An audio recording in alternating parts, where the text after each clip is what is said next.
Mga katoto, paborito nyo rin ba yung pansit canton? O ako lang ba yung may paborito nito? Pero masarap naman siya, di ba?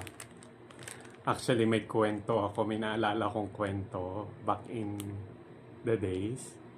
Nung college, with my sister, may istorya sa amin itong pansit canton na to eh.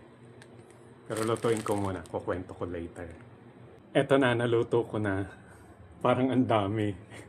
Pero kaya yan. Sige. Story time. Nung college kasi,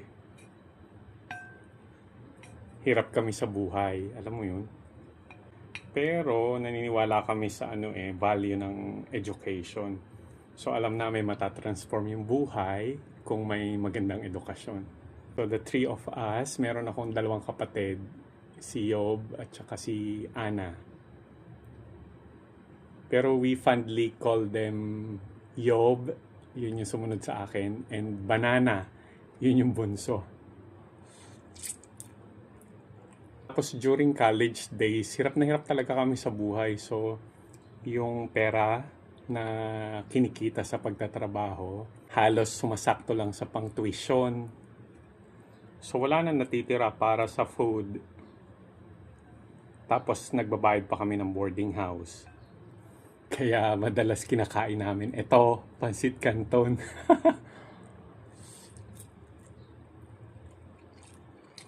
Ito yung storya.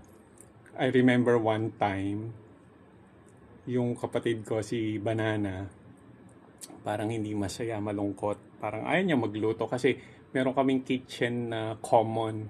So doon nagluluto ng pagkain kasi nga maliit lang yung kwarto.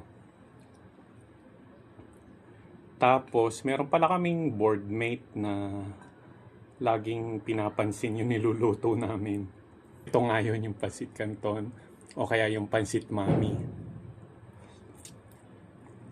So to make the story short, nabubuli si Banana kasi wala daw alam lutuin kundi pansit canton, noodles at saka sardinas. So naging sentimental siya. Tapos parang ayaw niya ng ayaw na niyang magluto dun sa kitchen. Kasi nga nabubuli, 'di ba?